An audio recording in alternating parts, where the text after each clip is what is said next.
everyone, I'm Carol Ann Riddell, and welcome to Arts in the City. First up, we all recognize the warm glow of neon from the signs that adorn our city's theaters, stores, and art galleries. But where does it come from and how is it made? One workshop in Brooklyn has been creating this illuminated art for more than 50 years. Our Donna Hanover shines a light on these neon-inspired artists. There is something magical about neon lights and the people who make them. Tubes of glass are bent over flames like Jimmy Vu of Let There Be Neon is doing here. They are then filled with neon gas and electrified to create light.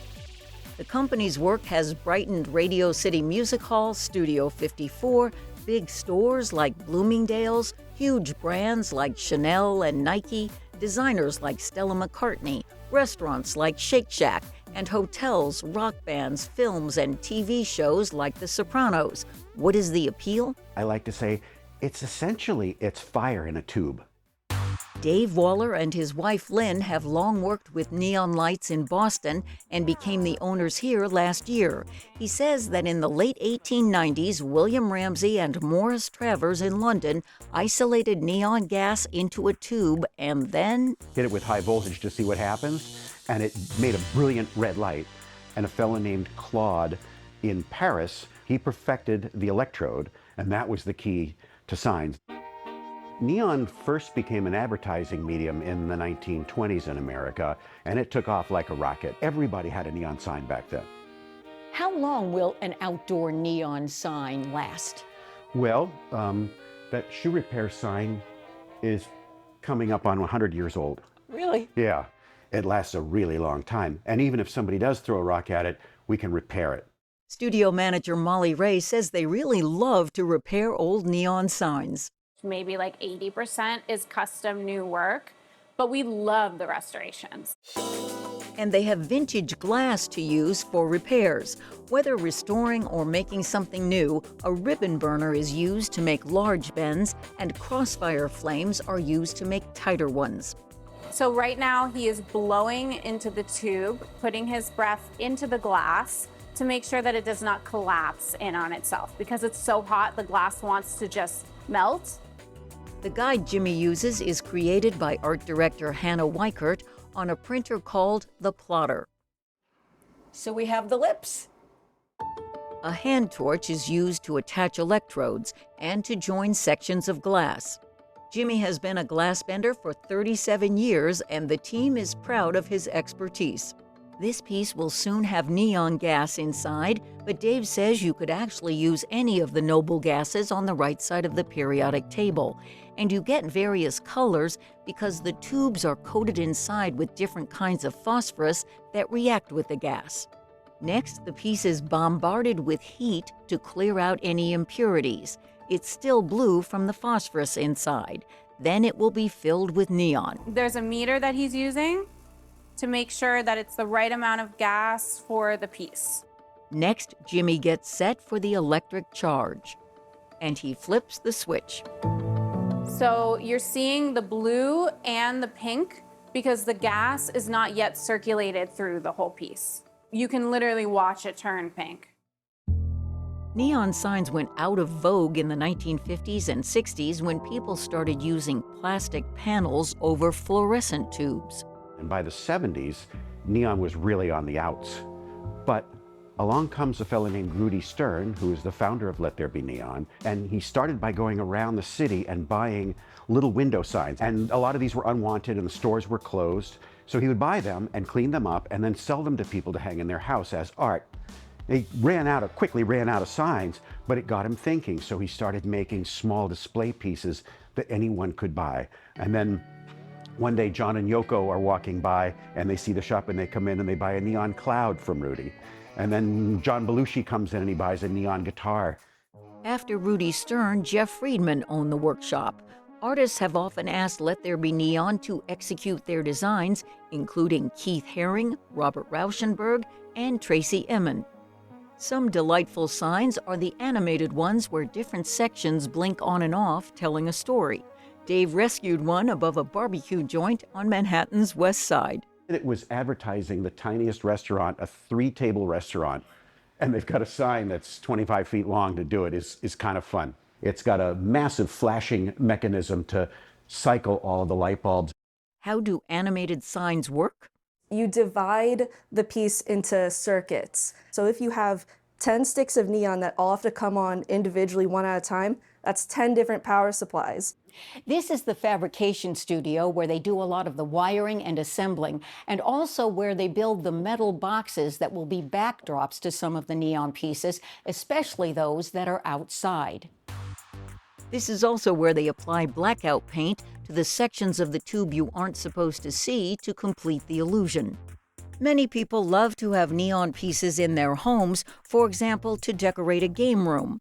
That was the decor recently when my grandsons, Theo and Bax, got to play pool with their grandpa with neon signs on the walls. Let There Be Neon even made a flower for one of their colleagues who was out sick. Dave says neon is captivating because you can almost see the electric charge blazing in the tube. That fire is exactly the same mechanical chemical process as lightning is, and it's a continuous chain reaction of lightning, and there's no other light source like it. I'm Donna Hanover for Arts in the City.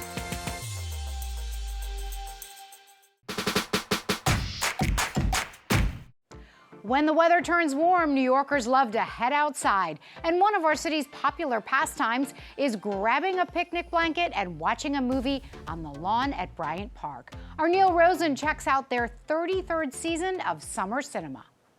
It's been a must-see New York City tradition for over 30 years, as Paramount Plus Movie Nights at Bryant Park returns this summer with a lineup of eclectic films that offer something for everyone's taste.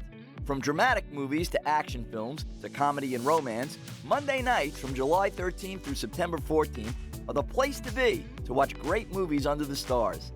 It all happens on the Bryant Park lawn, with a giant state-of-the-art movie screen located in the middle of Midtown Manhattan. And it's all free for New Yorkers and out-of-towners to enjoy. John Zaytoon is the Director of Partnerships at Bryant Park Corporation. Movie Nights is our most popular summer program here in the park, and we're very fortunate that, the series has been around for over 30 years, and so the word of mouth and just interest is through the roof. Every week we have thousands of locals and tourists who enjoy us for a movie. Some sit on the lawn, some sit around the lawn on the lawn gravel, some watch from the perimeters of the park.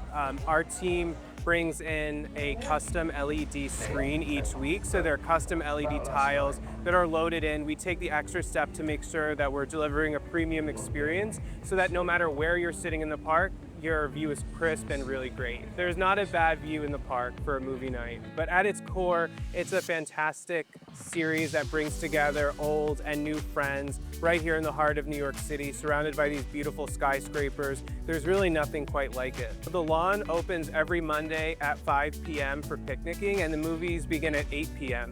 So we will have Hester Street Fair on site with a variety of local food offerings for people who might want to enjoy some food before the movie, and we'll also have Stout on site. They'll be selling some adult beverages for those who would like to enjoy beer and wine. But it'll be right here on the Fountain Terrace right behind me. Among some of the movies you could see this summer are the classic comedy Wayne's World, starring Mike Myers and Dana Carvey, the fast-paced comedy drama Good Morning Vietnam, Elvis Presley hits the big Bryant Park screen on August 14th in King Creole.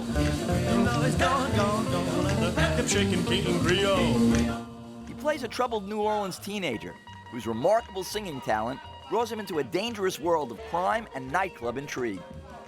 The closing night selection on September 14th is the Academy Award-winning Shakespeare in Love. I heard you were a poet. I was a poet till now. And that's just a few of the classic films you'll find in Bryant Park this summer, every Monday night. Plus, if you get there early, there's also a spin-to-win prize wheel, where you might come away with free popcorn, a lawn blanket, water bottles, and lots of other fun stuff. What would you tell a New Yorker or an out-of-towner who comes here why they should attend movie night at Bryant Park? Movie nights at Bryant Park is a New York tradition. It's a bucket list item for many. It's a recurring great night out for others, and for some who are just stumbling upon it, who are visiting, or maybe New Yorkers who never came, we hope you'll give it a chance and join us this summer. For more information about movie nights at Bryant Park, visit them online at bryantpark.org or check them out on social media at Bryant Park NYC. For Arts in the City, I'm Neil Rosen. From a childhood magic kit to the off-Broadway stage, one performer turns a lifelong passion into an immersive theatrical experience. At Jamie Allan's Amaze, that journey is part of the show itself. Andrew Falzone takes a peek behind the curtain. People come from all over the world to experience the magic of Broadway. But just off-Broadway, at New World stages, that magic is quite literal.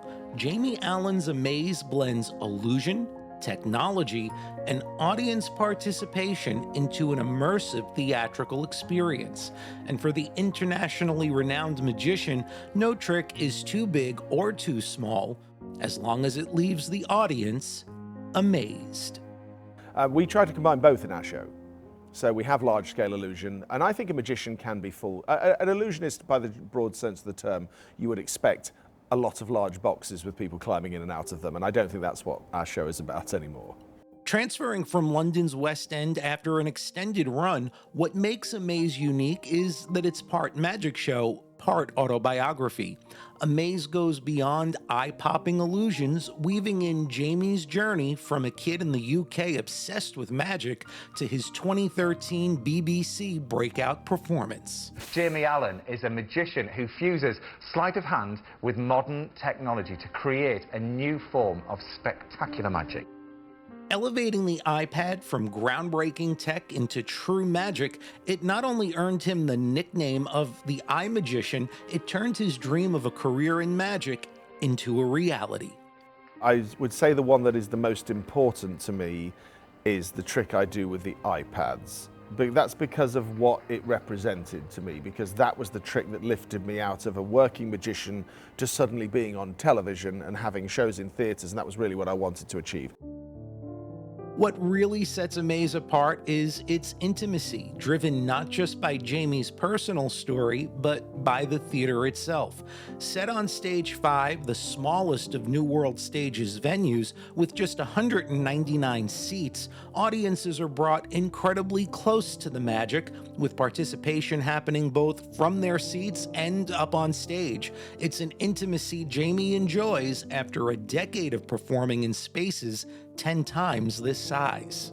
When you're in a large house, I mean, I've spent a lot of my time touring in 1,500, 2,000 seater theatres, 1,000 seater theatres, and although it's great and exciting, that show becomes more about ramping up energy and scale and spectacle and having a laugh and not really having that sense of emotional connection. And when we visited New World stages, Jamie gave us a performance all our own.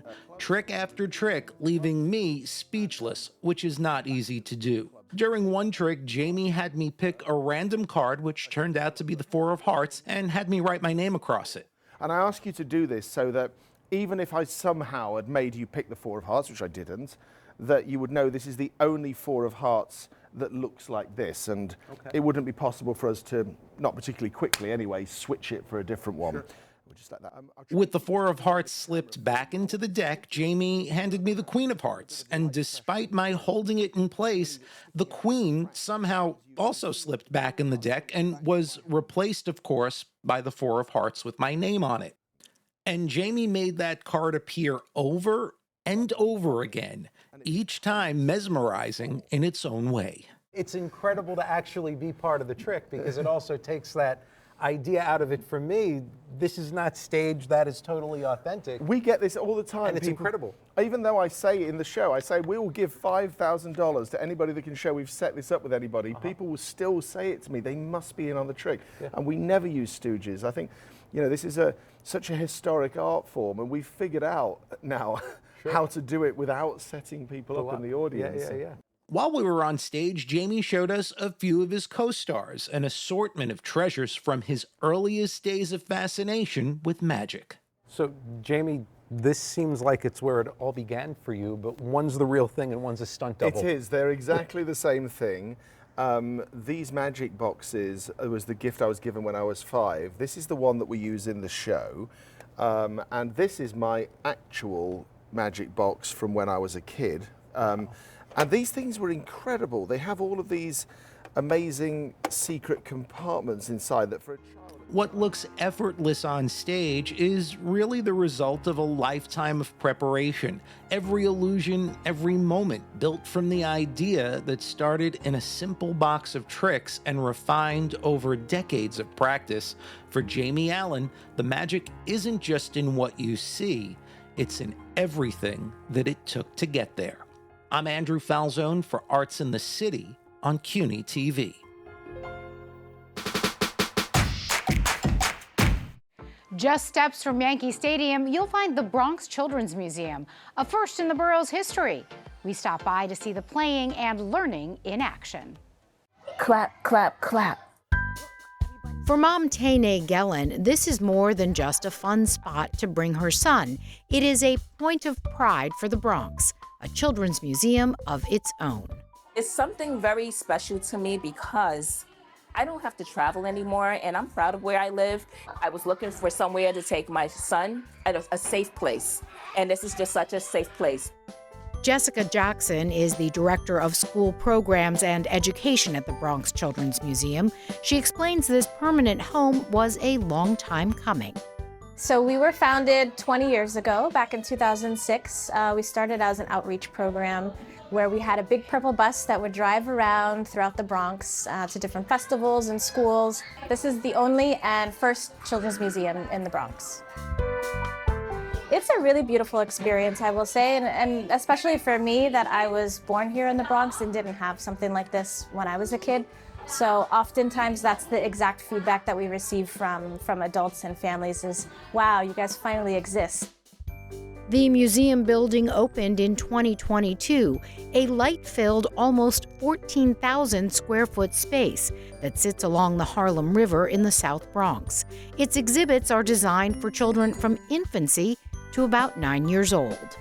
One of our most important pillars is learning through play and really leaning into inquiry and curiosity.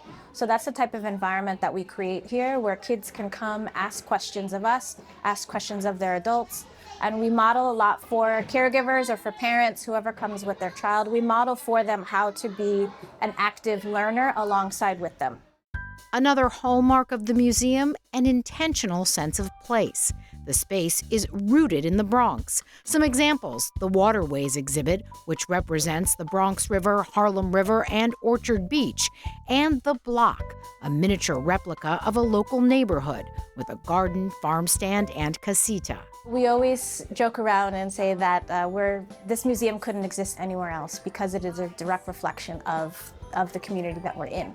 So, for example, the casitas are paying homage to the casitas that exist here in the Bronx, but were also brought over from Puerto Rico.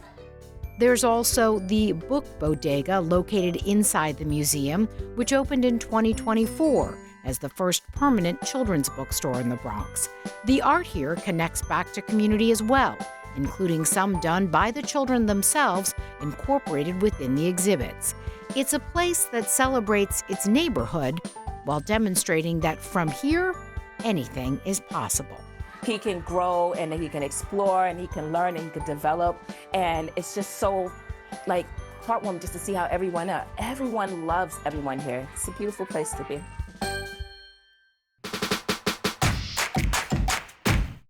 The Museum of Interesting Things is not a traditional gallery. It's both a traveling exhibit and a collection of antique inventions, encouraging kids and adults to get hands-on with history. Our CUNY TV intern Lauren Lawler got a first-hand look. Inside a New York City apartment, shelves of strange machines, early inventions, and forgotten technologies occupy every inch, turning the space into an archive of the past. I'm Denny Daniel.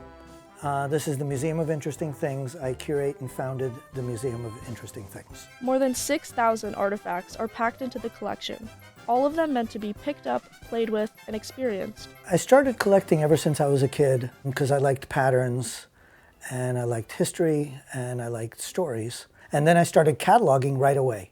I still have my little green like mini file cabinet where I cataloged the antiques. It must have been somewhere between the age of 9 and 13. What began as a small personal collection has grown into a traveling museum that brings history directly to schools, libraries, and events. Private tours can also be arranged by phone or email with a modest fee. One Daniel jokes still reflects 1980s rates. There's kind of 3 flavors to the museum. One is traveling, going to the schools, and that's the main idea, teaching people, whether they're students, kids, or seniors, or college students, or events. Flavor number 2 is people can actually come to my space where I live and get kind of a little private tour. Flavor number 3 is once a week we do a film speakeasy where I show old 16mm films, and it's a different theme, so there's different films, and I bring antiques there people can still touch. For Daniel, that hands-on experience is the whole point, bridging the gap between past and present. One of the reasons behind the museum is kind of to get people to realize their iPhones didn't pop out of thin air, that it comes from a long line of inventions. Some of the magical side of this is to demystify, ironically, and having the items actually there and being authentic, not reproductions, really changes the game. It makes it more real, and it makes it more interactive, and that tactile, that being able to touch and experience is what makes people remember and also makes them inspired.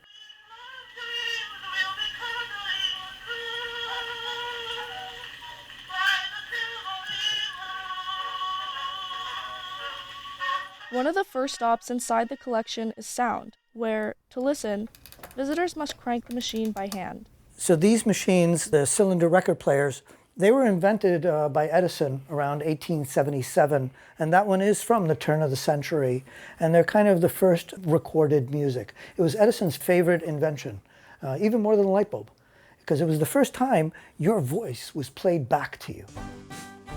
From sound, the collection moves to early motion pictures. This is one of my favorite items in the museum, what I like to call my holy grail item. Now, you'd know it by the name Nickelodeon. But that was actually a nickname. The real name of the machine was Mutoscope, which sounds great for a children's television station. I want to watch Mutoscope, Mommy. Then there's the Moviola, where visitors step into the role of a film editor.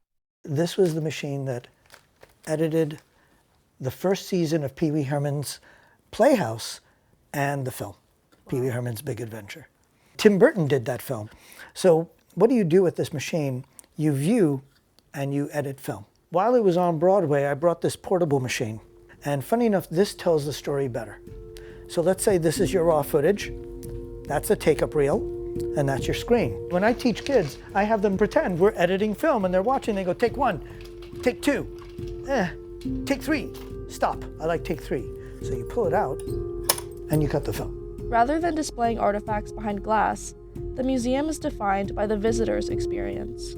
You could forget all the items, names, places, dates, but if you walk in positive and curious and happy and inspired, that's really the secret sauce to bring back what everyone thinks is lost that isn't lost. Believe it or not, the collection continues to grow. Denny says he is constantly on the hunt for new treasures, adding to the museum weekly. I'm Lauren Lawler for Arts in the City. Marc Shaiman has spent nearly 5 decades at the center of American entertainment, composing hit songs, scoring films, and winning a Tony Award for Hairspray. Now, the 7-time Oscar nominee sits down with Patrick Pacheco, host of CUNY TV's Theater, All the Moving Parts, to talk about his new memoir, Never Mind the Happy. He's the Tony-winning composer and co-lyricist behind Hairspray, the man who scored Sleepless in Seattle and When Harry Met Sally, and for nearly 50 years, one of the most versatile musical minds in the business. Marc Shaiman has written a memoir, and he's holding nothing back. Welcome, Marc. I held a few things back. Well, we'll get to those, I hope. Congratulations on being a top-tier New York Times bestseller. I know. I never would have dreamt that I'd be a New York Times best-selling author. It'll be on my obit. The book is so funny and so enlightening, and one of the most memorable images in the book is of you at the tender age of 17 being lowered in a diaper from a balcony at the gay piano bar Marie's Crisis. So yeah, I was working underage at Marie's Crisis, but what a start. Yeah. What a start. And then you very quickly leapfrog into the most memorable relationship and lifetime relationship with Bette Midler. Yeah. You eventually became her musical director and so many things more. Early on, what was it that Bette Midler taught you about the business that has held you in good stead? Well, the fact that she's such a pro and her work ethic is, she really raised the bar on, just constantly trying to make it better and better. And sometimes that's frustrating as a collaborator because she's always asking, what else you got? Yeah. What else you got? That's a big mantra with her. Always striving to find, the perfect song. And I used to call her the Margaret Mead of music. I mean, she was always searching. As her first records that, I was a teenager. I was 14 or 15 when those records came out. And I was a kid in New Jersey, and they just blew my mind. The material, the choice of songs, and then Barry Manilow's brilliant arrangements on those first two albums. They just completely opened my mind and my heart and soul to what arranging can do to a song, blowing up a simple pop song and creating like a 3-act play, in the same way Barbra Streisand also did with her arranger, Peter Matz. I mean, that was my schooling, really, those albums. And then there's that also moment in the book that you talk about Meryl Streep when you are doing the score to Mary Poppins Returns, and she makes a cameo of sorts and is singing a song. If fast is slow, low is high, stop is go, and that is why every second Wednesday is a hurdle. She came in knowing the song perfectly, and then Scott and I were working, and we could hear her rehearsing over and over, singing the song over and over again. Finally, I said, "Come." And we knocked on the door, and I just said to her, Meryl Streep, it's so moving to hear how someone, a star like yourself, is just endlessly still working at it and rehearsing. And she said, honey, fear is a great motivator. And I think one of the funniest moments of all is when you're working with Barbra Streisand for a fundraiser for Dukakis. In the part of her rehearsing Star Spangled Banner, somebody in the room has the audacity, yes. My friend Mervyn Warren was going to do an arrangement for the Star Spangled Banner. And so he came over. I was over there setting keys for something else. And he came over, and they ran through the Star Spangled Banner. And Merv had the audacity to say, Barbara, I think you got a few lyrics wrong there. Everyone in the room, I say in the book, I think even a squirrel outside the window gasped. And then she said to her assistant, Renata, call Washington, have them fax me the lyrics. But I love her, I love her. I can't believe that this is a valedictory for you at all, that there's much more in your future. Anything on your bucket list? Touring with this book has become a whole new chapter. And as Joan Crawford says in the movie Torch Song, if the talk's about me, I'll buy a ticket. So I'm having the time of my life talking about the book. Thank you so much for joining us. Congratulations Thank you, Patrick. On your fantastic book and much more to come. I can only wait to read the sequel. Oh, boy. I'm Patrick Pacheco, and we'll see you next time as the curtain rises on theater, all the moving parts. That is our show for today. Thanks so much for joining us.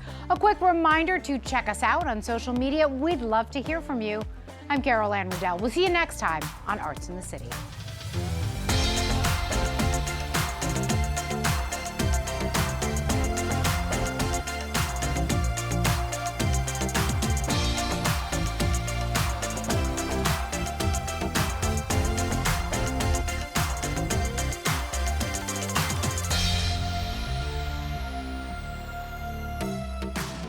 To support your favorite programming here at CUNY TV, please consider donating at tv.cuny.edu/donate.